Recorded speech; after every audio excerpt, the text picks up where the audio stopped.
Perangkat pencari kerja, tentu saja ini di akhir. Ya, di akhir, membuat CV itu bagaimana sih? Insya Allah ini akan kita bahas di minggu depan. Kemudian buat CV, buat aplikasi kerja, wawancara kerja, lulus masa percobaan, sukses berkarir. Ini adalah perangkat-perangkat yang perlu dipelajari di tahap-tahap akhir kuliah. Kalau semua tadi itu adalah mengenai pelatihan, sekarang kita mau ngomong mengenai membangun pengalaman. Ya, karena yang akan masuk dalam CV kita nanti, sekaligus membangun personal brand kita. Yang tadi itu adalah pelatihan, yang ini adalah pengalaman. Pertama adalah part-time job. Part-time job itu sangat positif. Ya. Tentu saja, dan ini sebenarnya ini paling positif untuk bagi yang sudah lulus tapi belum bekerja. Saya ulangi lagi, part-time job ini paling positif bagi mereka yang sudah lulus tapi belum bekerja. Karena apa? Setelah lulus, bahkan setelah wisuda, hitungannya bahkan bulan, kalau wisudanya contohnya adalah di bulan Juni, ya bulan Juni, maka sangat penting sekali sampai 1 bulan lewat, 2 bulan lewat, 3 bulan lewat, belum dapat kerja. Dan kalau ini bulan-bulan yang dilewati ini nol pengalaman, artinya tidak bekerja, pengangguran, ini sangat negatif. Ijazah sarjana tadi pelan-pelan akan turun seperti ini, ya, akan turun seperti ini. Maka penting sekali, nanti saya bahas minggu depan. Meski tanpa gaji lebih baik daripada waktu kosong yang nganggur. Ini adalah orang yang sudah lulus tadi. Jadi ibaratnya kerja nggak dibayar pun, jalani, menghindari tidak ada waktu yang kosong. Ya, tidak ada waktu yang kosong setelah kita wisuda. Bisa juga untuk pekerjaan kemanusiaan, bisa juga untuk membantu bisnis keluarga, bisa, nggak ada yang salah. Yang penting learn something yang berguna ke depan. Yang penting dengan part-time job ini kita learn something. Belajar sesuatu. Kita belajar sesuatu dari situ yang bisa kita pakai untuk ke depan. Jadi yang paling penting di situ.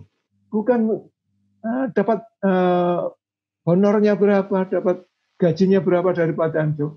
Tapi adalah apa yang bisa kita pelajari di situ. Yang nanti berguna untuk ke depan. Organisasi kampus. Ikutilah organisasi kemahasiswaan atau kegiatan kampus. Kalau bisa pegang salah satu jabatan pengurus, jangan hanya sekedar anggota, jangan hanya sekedar member. Praktekkan skill basic supervision di sini. Ya. Praktekkan skill basic supervision di sini. Jadi usahakan kalau nggak bisa di 2 jabatan, 1 jabatan aja lah ya. 1 jabatan saja yang artinya 1 organisasi yang ada jabatannya. Entah ketua seksi apa, entah syukur kalau sekretaris, syukur kalau ketua, itu akan lebih lagi, akan lebih berbobot. Gitu ya. Tapi yang minimal jangan hanya sekedar anggota. Ingat ya, kenapa organisasi ini betul-betul saya sarankan? Karena sebetulnya bekerja pun itu juga berorganisasi. Bedanya berorganisasi di kampus itu nggak digaji. Tapi kalau berorganisasi di tempat kerja digaji. Bedanya hanya itu. Dua-duanya punya tujuan. Ya, dua-duanya punya tujuan, dua-duanya punya target, dua-duanya punya program, dua-duanya punya anak buah dan atasan. Dua-duanya punya tanggung jawab, peran dan tanggung jawab. Dua-duanya sama persis. Ya, ibaratnya itu latihan kerja, berorganisasi itu latihan kerja. Ya, praktek betulan. Sehingga mengapa ini penting bagi seorang yang recruiter, yang merekrut, pengalaman ini penting sekali. Dan nanyanya agak detail. Ya, nanyanya akan detail kalau mengenai organisasi. Oke. Asosiasi profesi. Ikuti asosiasi profesi di level mahasiswa dulu. Kita jurusan apa? Kalau kita jurusan psikologi, ya asosiasi mahasiswa psikologi. Kalau kita hukum, ya asosiasi mahasiswa hukum. Dan sebagainya, apa saja di situ. Tujuannya apa? Ini menjalin jaringan. Mengupdate terhadap perkembangan profesi di luar. Otomatis terupdate kita dari itu dan menambah wawasan. Tapi yang penting adalah menjalin jaringan. Karena kalau hanya kenal di kampus, tidak kenal di...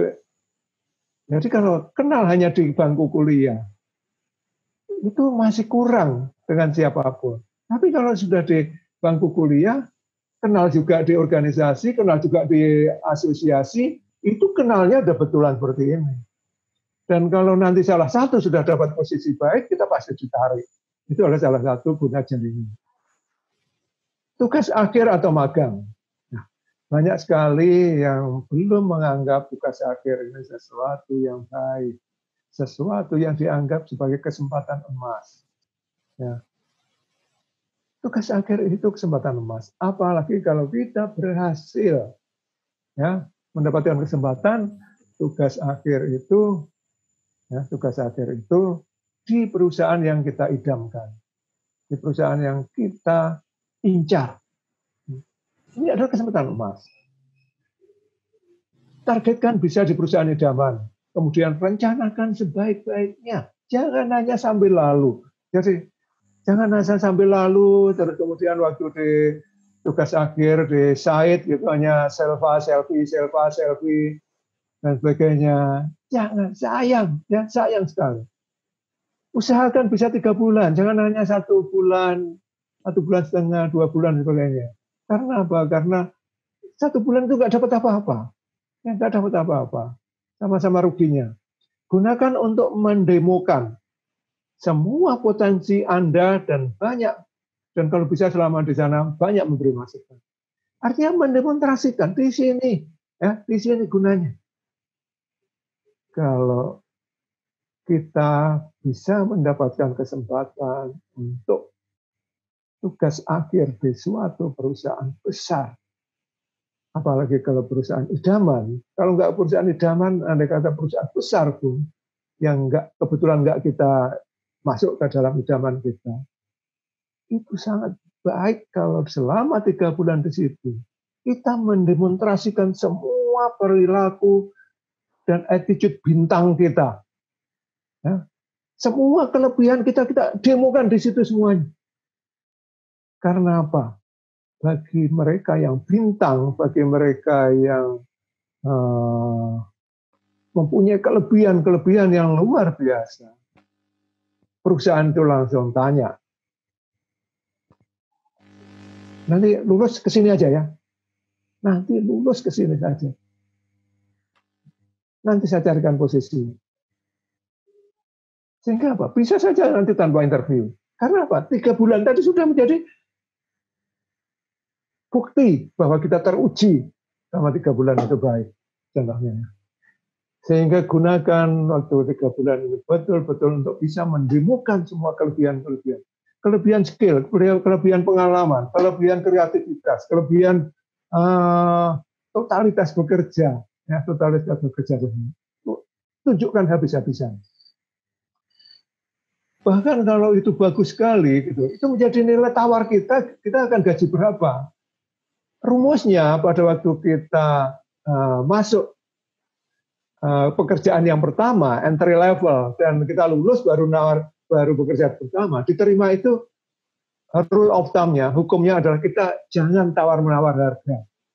Belum layak. Gitu. Tetapi bisa saja karena kita sudah magang atau tugas akhir di situ dan kita sudah mempesona perusahaan itu, bisa saja nanti akhirnya kita bisa menjadi nilai tawar.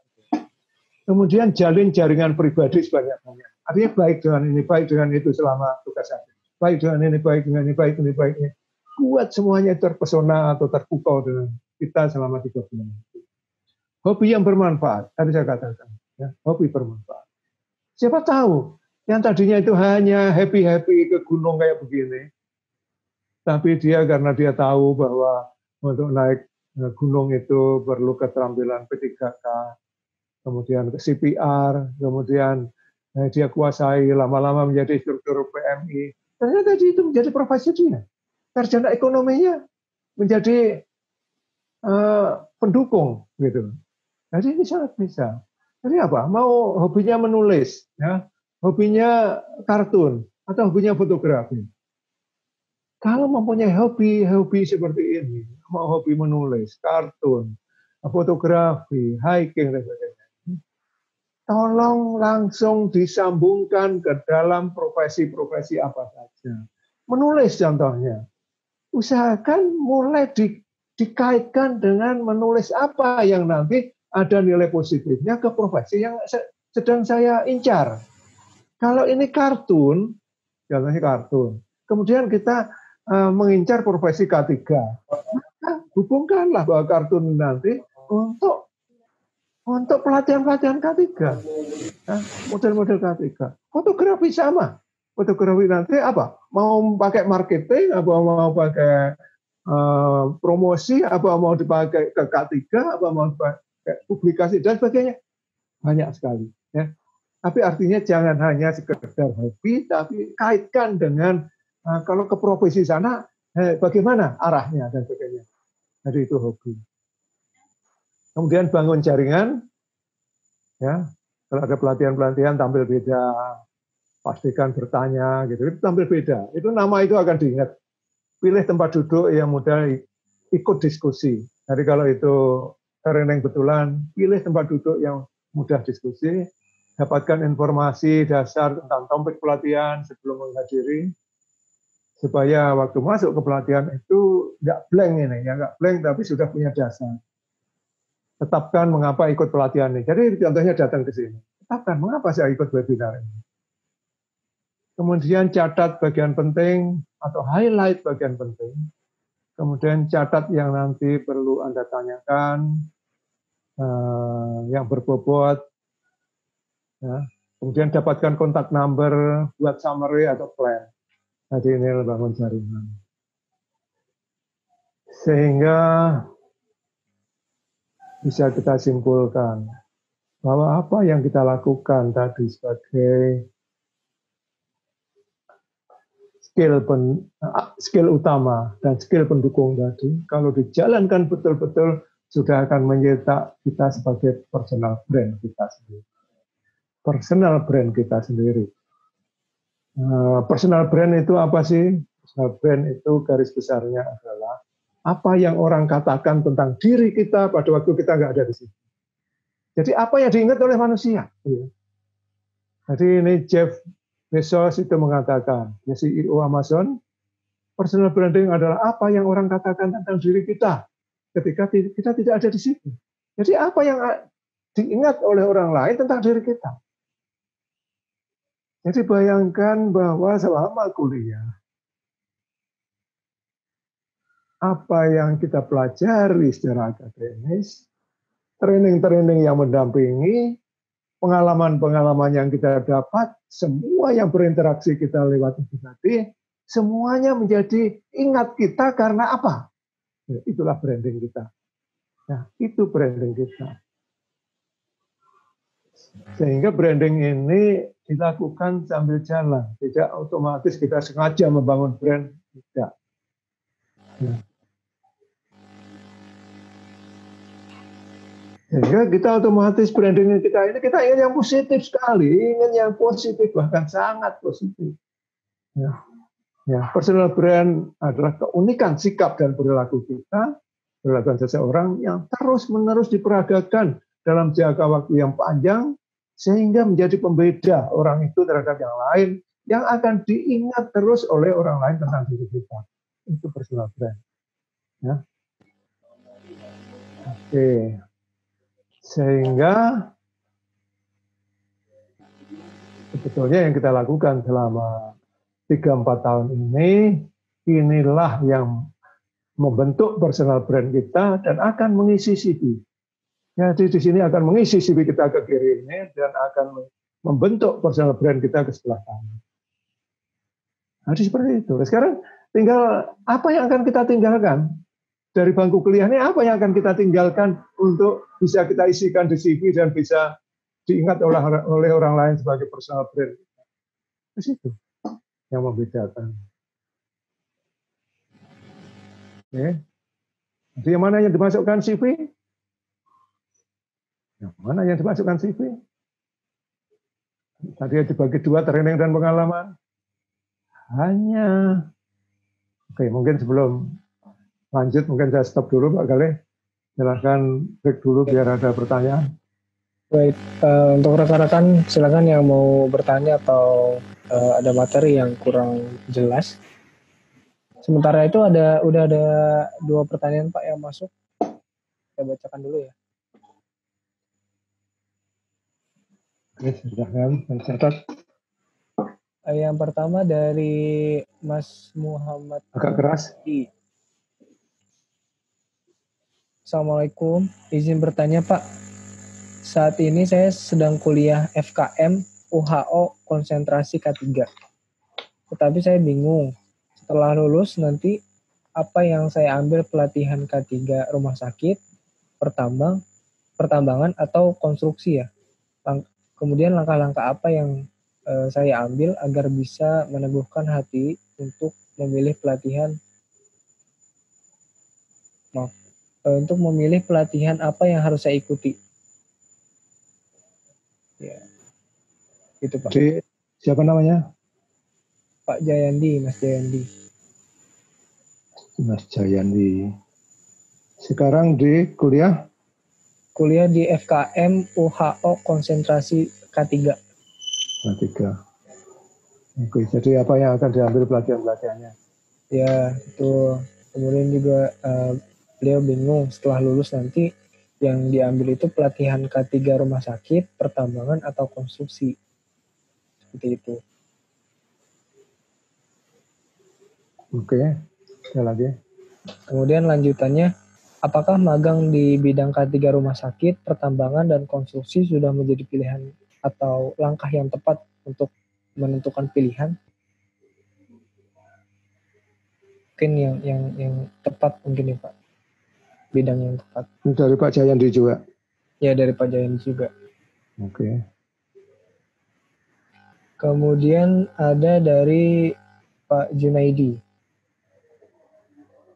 Assalamualaikum Pak, izin bertanya, fresh graduate minimal harus punya berapa skill yang harus dikuasai supaya bisa bersaing di dunia kerja ya Pak?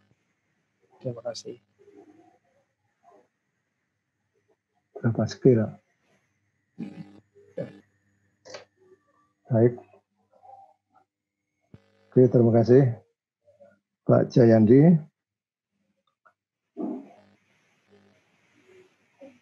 Jangan setelah lulus, Pak. Jadi kalau bisa jangan, jadi adik Jayandi ini jangan setelah lulus baru dipikirkan nanti caranya apa. Itu udah telat, itu nanti udah telat. Ya. Kalau sekarang sedang kuliah dan masih ada waktu untuk training dan sebagainya, maka sebaiknya training itu dilakukan sebelum lulus. Itu sebaiknya kalau masih ada waktu. Mengapa? Nah, itu tadi sudah punya pilihan apakah rumah sakit, apakah pertambangan, apa konstruksi gitu ya. Ini udah bagus, sudah punya gambaran ya, ada gambaran tiga, ya. Jadi akan ada di K3 rumah sakit, K3 pertambangan, atau K3 konstruksi gitu. Nah, di sini karena sudah milih 3 ini udah baik, meskipun masih samar-samar, itu udah lebih baik daripada belum punya sama sekali. Ibaratnya sudah punya 3 pilihan kota yang akan dituju, kurang lebih seperti itu. Maka dari sini pelajarilah betul-betul apa itu pertambangan, apa itu konstruksi, dan apa itu rumah sakit. Nah, pelajari betul-betul sampai tadi saya katakan visualization. Jadi sudah tervisual dari sini. Ya, tervisual punya gambaran. Rumah sakit itu kayak begitu. Prosesnya rumah sakit itu kayak begini, ini. Itu punya gambaran betul. Kalau tambang itu kayak apa? Yang dibayangkan adalah kerjanya bagaimana, tempat kerjanya bagaimana, komunitasnya bagaimana, kemudian bayangin juga gajinya seperti apa, lingkungannya seperti apa. Ini bayangkan semuanya. Ya, bayangkan semuanya ini, sehingga akan menjadi dari tiga ini akan mengerucut, akan konsentrasi yang mana yang paling akan diseriusi. Ya, jadi, nah ini kalau saran saya adalah bahwa yang pendukung-pendukung ini sebenarnya sebelum selesai, jadi sebelum lulus itu sudah diambil. Tetapi seperti saya sampaikan di depan tadi, kalau pendukung-pendukung ini belum dimulai sama sekali, mungkin apakah basic supervision dulu yang perlu waktunya tidak terlalu panjang, gitu ya. Apakah basic supervision dulu, apa berorganisasi dulu, dan sebagainya. Jadi ini coba setelah paham betul-betul masing-masing profesi, nanti setelah dipelajari, browsing-browsing, tanya-tanya dan sebagainya, ini baru mulai bulatkan, ya, bulatkan mana yang akan menjadi, karena dari situ baru pelatihan apa, ya, baru pelatihan apa. Yang jelas tadi saya sampaikan, kalau di pertambangan ada pelatihan yang 8 topik tadi, ya, 8 topik tadi. Kalau di konstruksi ada ahli K3 konstruksi dan sebagainya. Maka silakan ya. Tapi kalau ahli K3 konstruksi harus ada ahli K3 umum dulu, baru masuk ke konstruksi biasanya. Jadi kurang lebih seperti itu. Jadi selamat sudah ada 3 pilihan. Sekarang itu fokuskan betul-betul, jangan sampai masih menyebar, tapi mulai fokus dan sehingga milih pendukungnya apa itu menjadi lebih fokus juga. Itu. Kemudian akan magang di mana? Ini sesuai, ya sesuai dengan tadi. Yang kalau dipilih apa, ya magang di mana? Ya, karena magang itu tadi sambil mau jualan, menjual diri kita, menjual keahlian kita, akan mempesona siapa? Kita ingin membuat siapa yang terpukau? Ya, siapa yang terpukau. Jadi ini adalah yang nomor 4 ini. Baik, mudah-mudahan bisa mengarahkan. Kemudian kalau adik Junaidi ini berapa skill yang harus dikuasai? Yang jelas skill kalau kita ingin mengincar posisi-posisi yang membawai orang lain, artinya juga posisi staff, posisi supervisor, maka basic supervision itu penting. Dan pelatihannya insya Allah juga tidak panjang, dan itu bisa langsung dipraktekkan di berorganisasi apapun juga. Mungkin itu baik. Jadi tinggal kita mau ngincer apa. Kemudian kalau bahasa, mungkin kalau sekarang masih di tahun-tahun awal juga penting ingin tahu bahasa apa yang dibutuhkan, ya butuhkan. Ini penting. Jadi dari sini akan ada bahasa, basic supervision, atau yang dari legal ini. Kalau orang K3 tadi tidak jelas. Tapi bukan hanya pelatihan, tapi juga pengalaman tadi. Dari organisasi atau asosiasi profesi dan tugas akhir ini masih bisa apa tidak ini diperjuangkan. Dan masih bisa apa tidak itu diperjuangkan. Sehingga kita akan dapat nilai baik dari situ. Ya. Dapat nilai baik dari situ. Jadi skill yang mana tergantung dari waktu yang tersisa seberapa, mau ngincar posisi apa, di mana. Jadi makanya demikian pentingnya kita tahu profesi apa yang akan kita kejar. Karena akan menentukan kita ini akan memberikan prioritas terhadap pelatihan dan pengalaman yang mana. Oke, coba Junaidi silahkan. Ada lagi pertanyaan Pak Galih? Ada 4 lagi Pak, mau saya bacakan ya? Ada 4 ya? Ya. Oke, yang pertama dari Mbak Rili. Selamat sore Pak, izin mau bertanya. Pak, bagaimana kalau misalnya fresh graduate lalu belum memiliki pengalaman kerja dan kurang menguasai skill? Apakah masih ada harapan untuk diterima pekerjaan? Kalaupun susah untuk keterima kerja, apakah ada solusinya, Pak? Terima kasih. Oke. Jadi graduate belum punya skill.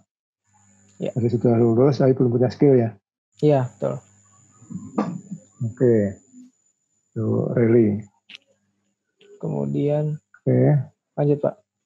Lanjut. Kemudian ada Mas Syaipudin. Assalamualaikum Pak, mau bertanya, bagaimana membangun sifat leadership bagi orang-orang yang sifatnya tidak terlalu suka formal dan sukanya santai? Mohon solusinya Pak, terima kasih.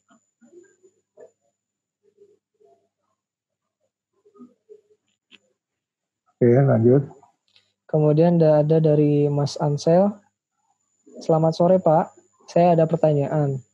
Apa yang bisa saya lakukan sebagai fresh graduate selama masa PSBB ini supaya tetap produktif dan bisa bersaing setelah masa PSBB ini di dunia kerja? Terima kasih Pak atas perhatiannya.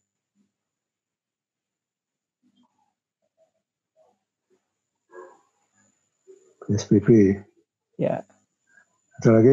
Ada satu lagi Pak dari Mas Samsil. Assalamualaikum Pak, izin mau bertanya. Pak, bagaimana cara menjadi leader yang baik versi Bapak? Terima kasih atas perhatiannya. Dan bagaimana mengatasi tim yang susah untuk bekerja sama? Mohon sarannya Pak, terima kasih.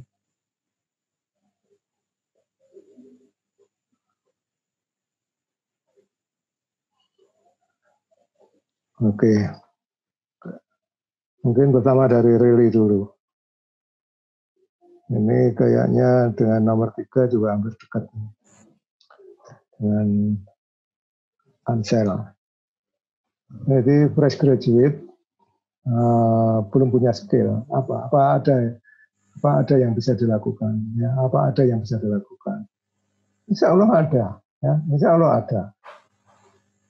Karena apa? Seperti contohnya adalah Rili dengan ikut webinar ini sudah bergerak, ya, sudah bergerak. Sehingga dengan timbul pertanyaan ini, itu sudah merupakan, bayangkan kalau Rili tidak ikut sesi ini dari awal, Rili tenang-tenang saja, tinggal melempar lamaran ke sana kemari, tidak tahu bahwa lamaran saya yang saya sebar kayak begitu, itu di dalam persaingan kayak apa, nggak tahu. Artinya buta sama sekali. Tapi dengan mengikuti ini, Rili dengan yang lain-lain mulai tahu di dunia kerja itu yang dibutuhkan apa. Mulai punya gambaran. Sehingga meskipun mulainya agak telat karena sudah lulus, tetapi minimal ya, tadi yang saya sarankan saya pertama tadi, minimal sejak lulus tadi kalau bisa jangan lama-lama ada kekosongan. Ya.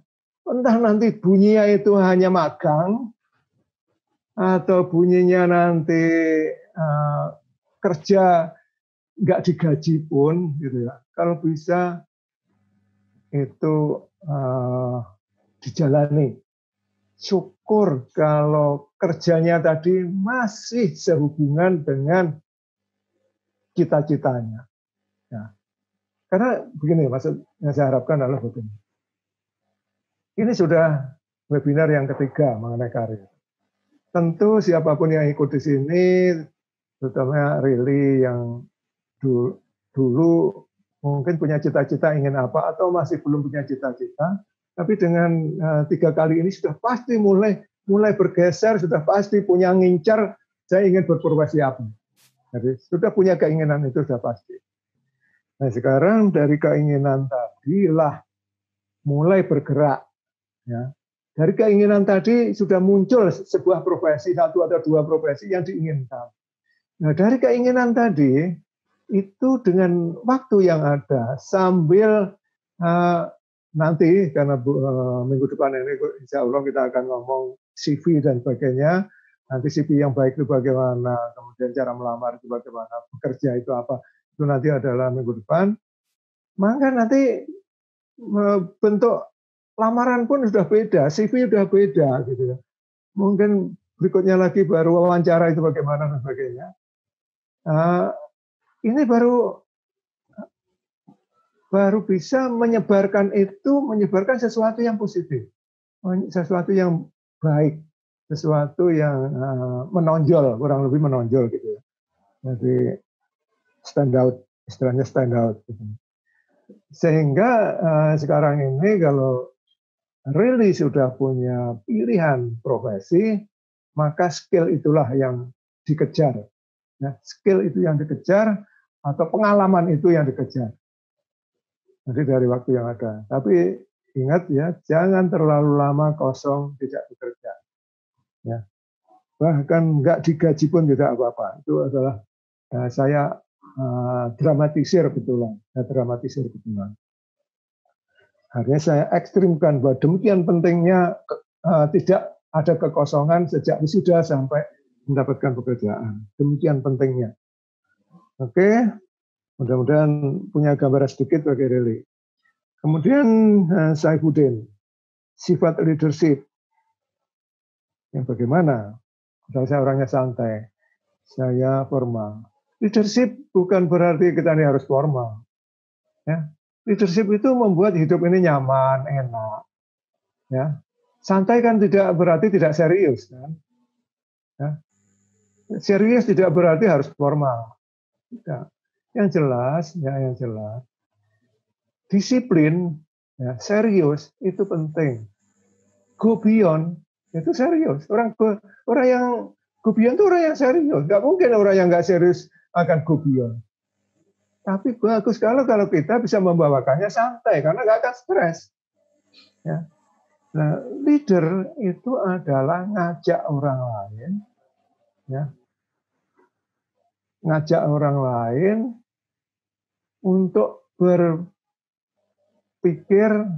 berpola pikir, berperilaku baik, menjadi lebih baik. Maka ini nggak perlu, ini formal itu nggak perlu. Justru ini adalah bagaimana kita berinteraksi antar manusia ini demikian fleksibelnya kita, demikian fleksibel, demikian mudah diterima dimanapun, itulah leader. Ya. Karena Saifuddin ini kelihatannya Muslim, bisa nanti dibaca di 2159. Nanti 2159. Nah, artinya leader santai, punya modal santai itu untuk jadi leader mestinya tidak sulit dibandingkan orang yang keras jadi leader. Itu ngeremnya itu perlu kampas rem yang tebal sekali untuk ngerem. Orang yang membawanya keras, emosian dan sebagainya. Itu kalau ingin belajar leadership itu belajarnya perlu agak keras. Tapi yang background santai ini mestinya lebih mudah. Kemudian Ansel tadi mengenai fresh graduate di PSBB seperti ini apa? Kita ini bersyukur kita ini PSBB di zaman sekarang. Ya. Bersyukur. Andai kata PSBB ini 20 tahun yang lalu, saya nggak bisa bayangin betapa menderitanya kita. Kenapa? Kita nggak punya Mbah Google. Jadi 20-30 tahun yang lalu belum ada Mbah Google, belum ada internet, masih sulit sekali, barang langka itu. Kira-kira kita di rumah ngapain? Main dakon, gitu. Main remi. Sekarang ini saya malah bersyukur sekali ada PSBB, gitu ya. Apa PR yang nggak sempat saya baca, ya membuat apa yang belum sempat karena tadinya itu padat sekali, agenda padat sekali semua. Sekarang ini saya sepuas-puasnya membuka apa saja ini sepuas-puasnya sekarang. Karena apa? Di kamar pun saya nggak kemana-mana. Saya bisa buka itu catatannya orang di ujung dunia mana. Itu sangat. Nah sekarang apa yang akan kita baca? Tergantung tadi. Kita ini akan jadi profesinya apa, sehingga apa yang akan kita cari. Kalau saya ini ditanya, apa yang, andai kata saya diberi waktu satu hari itu 50 jam gitu ya. Satu hari satu malam. Kira-kira yang akan dibaca apa Pak Dwi gitu ya. Wah, Itu sudah berderet-deret itu yang akan harus saya baca, itu sudah berderet-deret ini semuanya. Ya, ternyata apa? Makin banyak yang selama ini belum saya baca, gitu. Makin banyak sekali. Padahal saya ingin nulis buku ini, ingin nulis buku ini, ingin nulis buku ini, dan sebagainya. Ternyata makin saya ingin menulis buku, makin banyak yang belum saya baca. Nah, maka sekarang kembali supaya lebih fokus, baik Ansel ini adalah tetapkan dulu ingin profesi apa. Setelah tahu ingin profesi apa, baru tahu saya perlu belajar apa, perlu membaca apa, perlu browsing apa. Ya, perlu browsing apa. Jadi kurang lebih seperti itu. Ya. Jadi sekarang ini dengan mengikuti webinar ini sudah betul. Karena dari PSBB kita yang bisa kita lakukan dengerin webinar ini. Dari dengerin webinar menjadi terinspirasi harus membaca apa. Kalau nggak ngikutin webinar, akhirnya kita masih tetap aja bingung akan baca apa ya. Dari Syamsir, menjadi leader yang baik menurut pengalaman. Menjadi leader itu sebenarnya tidak sulit. Leader itu modalnya hanya satu, ya, ingin ngajak hidup benar. Lihat ya, saya pakai istilah benar. Ya. Jadi ingin ngajak hidup benar. Artinya apa? Yang benar itu adalah, jadi kita sehari-hari kita ini melihat sesuatu, apa yang tidak benar itu kita betulin. Jadi kita ini apa saja yang kita anggap ini, oh ini tidak benar, langsung dibetulin. Tidak benar dibetulin, tidak benar dibetulin, tidak benar dibetulin. Jadi ukuran benar ini adalah ukuran yang universal. Setiap orang saya pikir apa yang dimaksud benar ini adalah benar menurut waktu, ada yang memakai waktu sebaik-baiknya. Benar dalam membaca, bacalah yang bermanfaat. Benar dalam bekerja, ya bekerja yang betul, bertanggung jawab. Benar di dalam bekerja itu adalah peran tanggung jawabnya bekerja ini dituntaskan sampai habis, bahkan kalau bisa go beyond, itulah benar. Jadi kalau dikatakan, jadi leader yang baik seperti apa, marilah mulai kita bulatkan diri untuk ngajak kepada kebenaran, karena kebenaran itu caranya adalah dengan leadership. Caranya dengan leadership. Dulu saya hanya sarjana UT, Universitas Terbuka. Sarjana mudanya Uncen, Universitas Cendrawasih. Saya berada di perusahaan sebesar Freeport. Kiri kanan saya S2, bahkan banyak yang dari luar. Ya, banyak dari luar. Maka yang saya lakukan apa? Ya itu saja modalnya. Kok ini prosedur belum efisien, ini belum benar, saya benar. Kok ini tidak adil, benarnya adil, saya perjuangkan supaya adil. Kok ini belum maksimal, saya maksimal. Kalau ini sudah nggak jalan, saya hapus, saya ganti yang benar. Hanya itu saja saya. Mana yang benar kayak gitu. Jadi program itu ada yang maksimal, ada yang setengah maksimal, ada yang nggak maksimal, dan sebagainya. Ini semuanya perlu pendekatan yang benar semuanya. Benarnya beda-beda. Mudah-mudahan Samsir nangkep. Ya. Baik, silakan. Ada sedikit lagi Pak Galeh. Mau dilanjutin? Ya Pak, silakan dilanjut. Baik. Jadi sekali lagi apa yang kita lakukan bersama masa kuliah ini sebetulnya itu ada mengisi CV. Karena setelah lulus nanti tinggal menuliskan ke dalam CV. Dan apa yang kita lakukan ini baik dari bangku kuliahnya sendiri, training-training yang mendampingi, ataupun pengalaman-pengalaman yang kita dapat selama kuliah itu otomatis akan menjadi isian terhadap CV kita dan menjadi personal brand bagi kita. Ya.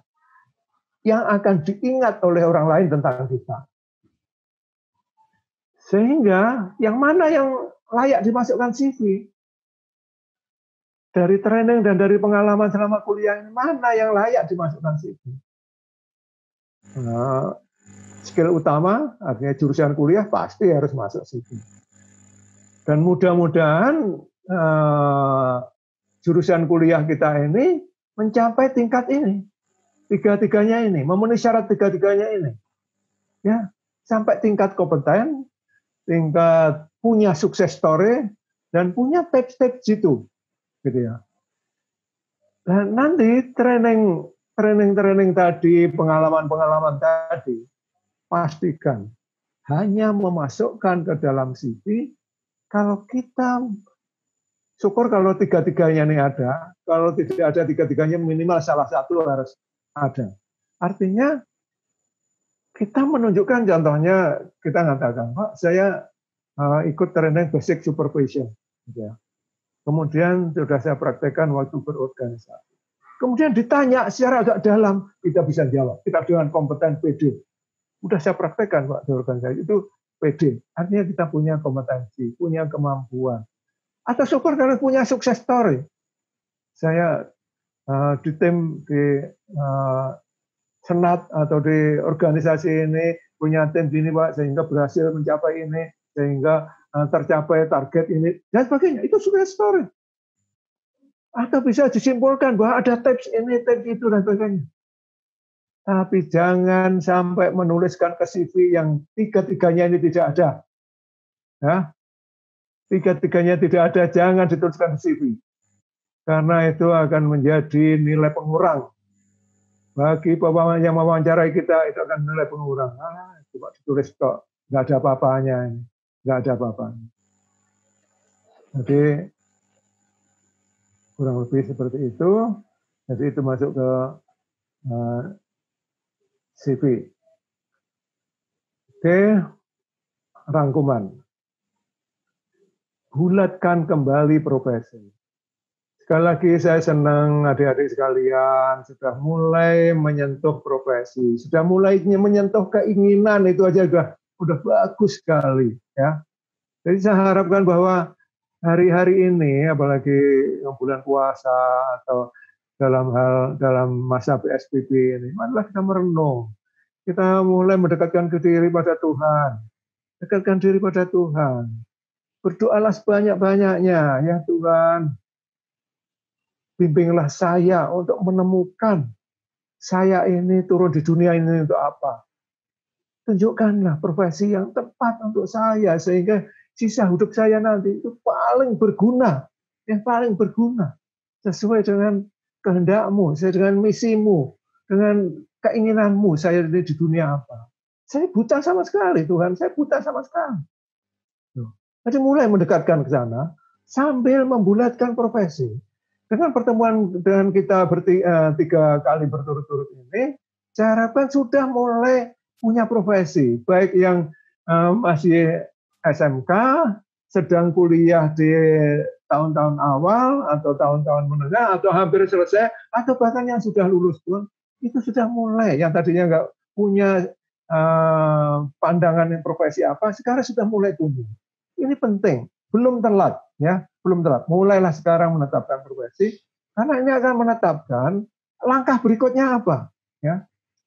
Ya, kalau yang masih ada kesempatan, tetapkan perusahaan incaran, karena nanti saya akan tugas akhir di sana. Kalau yang sudah lulus, fresh graduate, ini saya jangan sampai terjadi kekosongan sampai saya nanti diterima bekerja, sehingga agar ini ada isinya dan bermanfaat dan masih sejalan dengan cita-cita profesi saya, maka saya sebaiknya kerja di mana, kerja sukarela di mana, atau saya ngambil training apa, itu lebih jelas karena profesi itu sudah mulai ada. Terus follow figur idola. Jadi siapa yang diidolakan? Karena dengan mengidolakan sesuatu, kita akan ikut membaca apa yang dibaca oleh idola kita. Kita akan mempunyai pandangan apa idola kita ini sedang apapun juga, itu akan kita kejar. Dia sedang apa? Dia sedang apa? Akan kita kejar. Dan di situ kita akan banyak belajar dan banyak membenchmark diri, mengukur diri sendiri terhadap idola kita. Jadi penting ini. Kemudian bangun skill pendukung. Jadi skill pelatihan apa saja dan skill pengalaman apa saja yang bisa kita raih dengan waktu yang kita miliki sama-sama. Ya, dan yang satu dengan yang lain, adik-adik sekalian pasti berbeda-beda. Dan sekarang yang dipilih apa? Karena apa? Akan ngejar pelatihan dan pengalaman dengan waktu yang dimiliki masing-masing. Ya, memiliki masing-masing. Kemudian hanya yang kompeten, punya sukses story, dan bisa membuat tips-tips, itu yang masuk CV. Benar. Jadi kalau sekarang belum ada, lebih baik CV jangan diedarkan dulu lah, ya, jangan diedarkan dulu. Ini saran saya, ini ekstrimnya ya, kalau jangan diedarkan dulu. Waktu yang ada ini dipakai, ibaratnya dipakai habis-habisan untuk training apa yang bisa, untuk mendapatkan pengalaman apa yang bisa, agar layak untuk mendampingi CV saya, kurang lebih seperti itu. Kemudian menjadi personal brand dan masuk ke CV, sehingga sudah mulailah menambah nilai, memberikan nilai tambah pada diri saya yang layak masuk CV dan menjadi personal brand.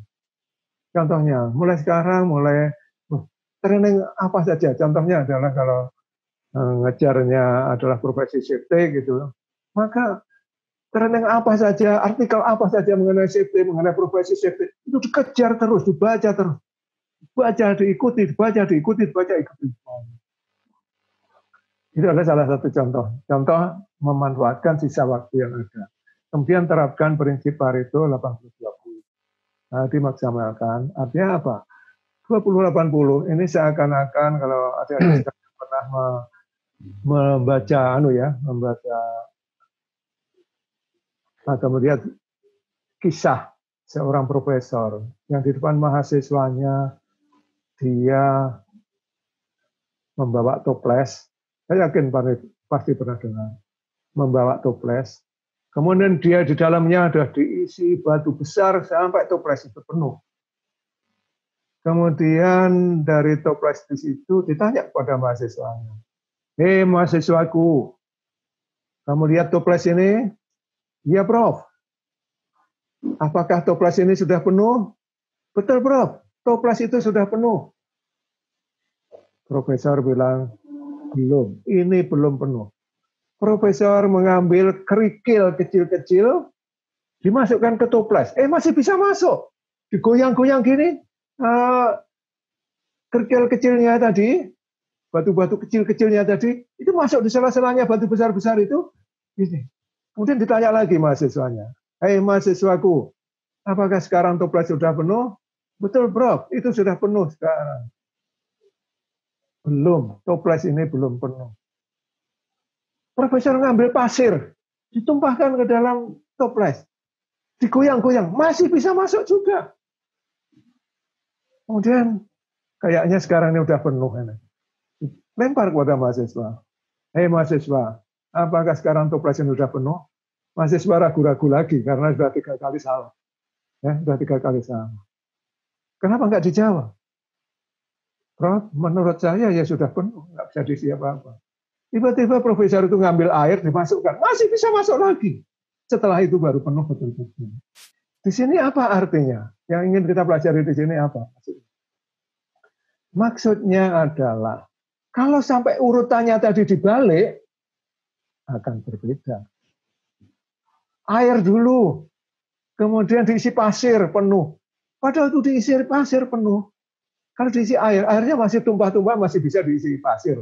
Tapi kalau diisi pasir penuh, sudah nggak bisa masuk kerikil dan tidak bisa masuk batu besar. Artinya apa?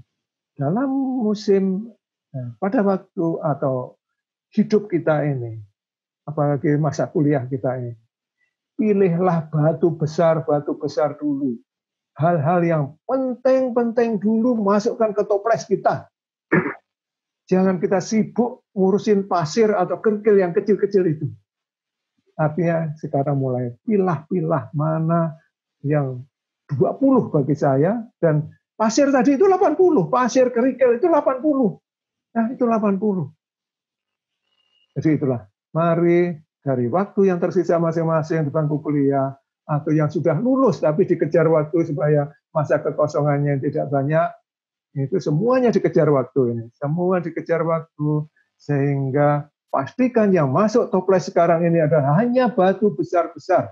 Dan itu masuk agenda harian kita. Agenda bulanan, agenda harian kita, itu yang kita prioritaskan betul. Semuanya kita sisihkan dulu. Semuanya itu adalah pasir, semuanya itu adalah kerikil, semuanya itu air, yang itu kalah penting dari batu besar ini. Biar batu besar dulu masuk sampai toples saya penuh. Baru nanti saya mikir yang batu-batu kecil-kecil saja. Jadi itu penutup dari saya bahwa sekarang sudah mulai kenal profesi, tanda petik profesinya masing-masing, itu tanda-tanda bagus. Karena sudah tahu kota tujuan kita apa. Kita sudah naik kendaraan yang mana tahu. Tinggal sekarang kita ini memilih bekal kita apa, ini dari sisa waktu yang ada, kita bisa mengumpulkan bekal apa, ini yang diperjuangkan masing-masing. Dan maka mengisi bekal ini adalah batu besar bagi toples kita masing-masing. Baik, yang mudah-mudahan yang di minggu depan ini tentang teknik membuat strong CV dan surat aplikasi kerja.